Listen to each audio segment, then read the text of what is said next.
We're still parsing the election returns, but Obama probably ran about 3 points behind Democrats running for Congress. You could do a map. There were parts of the country that were actually more Republican this year than they were in 2004. And it's a map that corresponds pretty closely to the areas of peak slaveholding 125 years ago. So we are still 140 years ago. We are still suffering from this, but it's not the same country. So American politics was headed substantially towards the left. The possibility for a break with this conservative trend was there. What I never imagined was how close the parallels with the 1930s would end up becoming. So what we have now, on top of these underlying trends that were making it possible to have a new liberal, a new social democratic politics in the United States, we now have an economic crisis that is terrifyingly reminiscent of the 1930s. That economic crisis is rooted, I'm sure people will want to hear more, but essentially we've had a financial collapse that is very similar at a deep level to the bank collapses of the 1930s.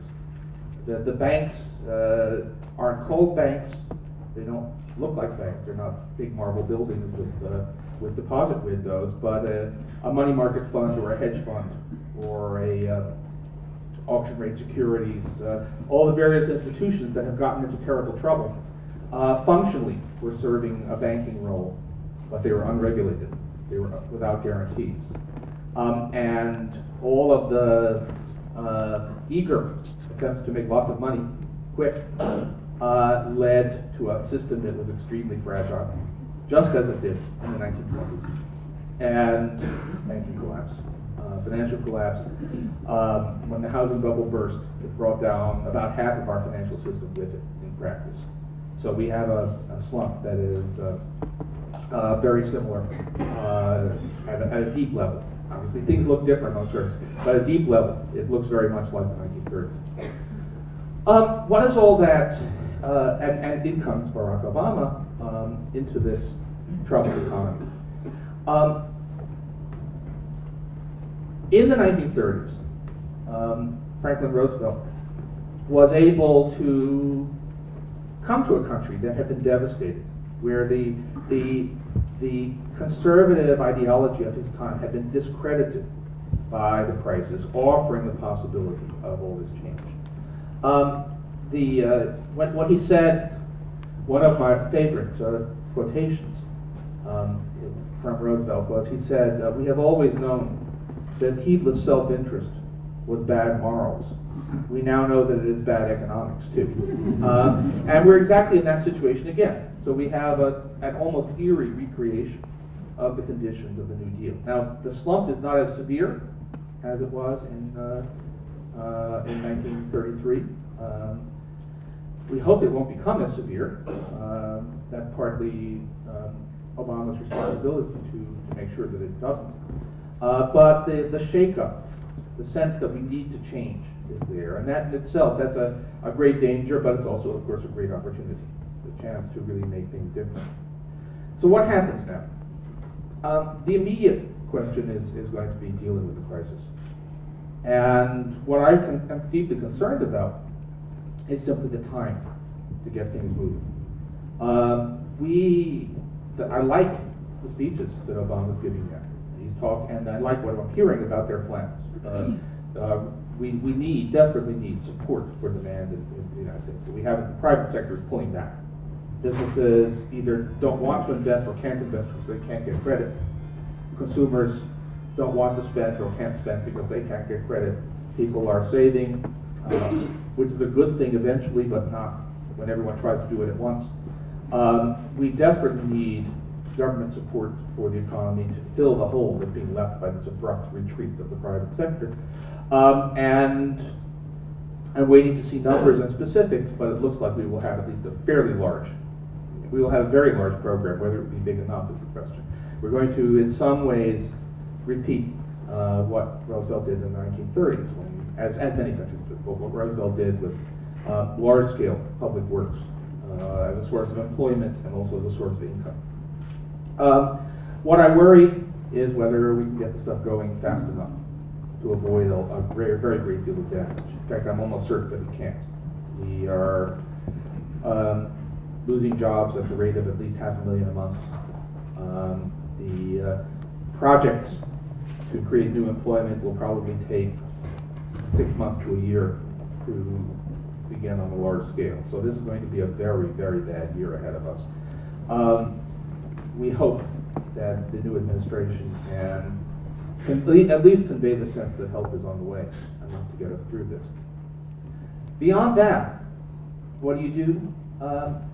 The great thing, by the way, in the 1930s, Franklin Roosevelt was one of our greatest presidents. He saved, I think you can say he saved democracy. He saved the world both during the Depression and during the war that followed.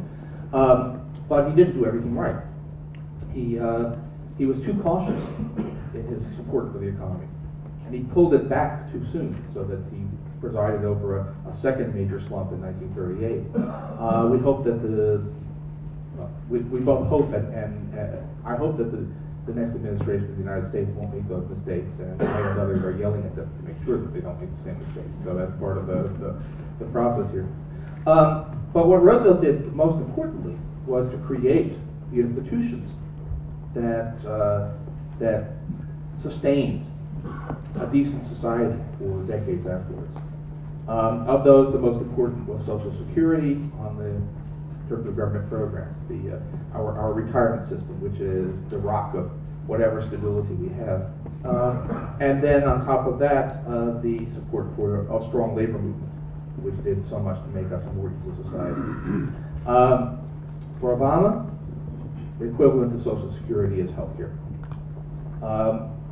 His administration will be a success or a failure based on two things: whether it succeeds in stabilizing the economy, and whether he succeeds in enacting some form of a universal guarantee of health care for the United States. And that's going to be a huge task.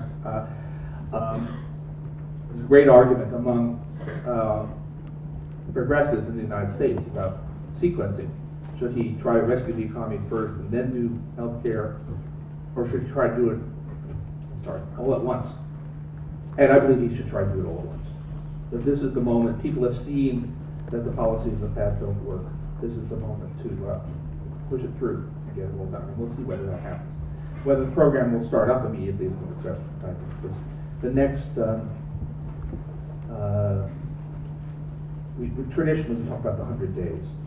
I'll give them 180. The next 180 days are going to be something to really watch.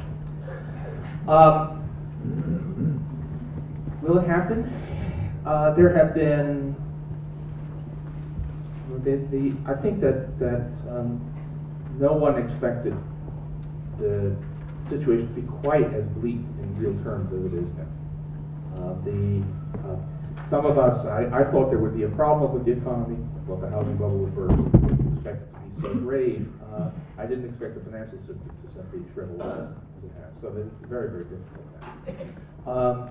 That gives, as I say, it gives political opportunity, but it also creates a great risk because there is a real possibility that the economic recovery program will fail.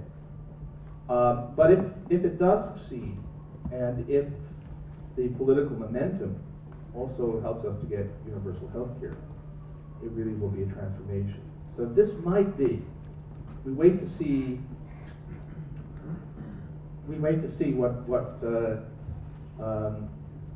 what qualities the new team really has in office.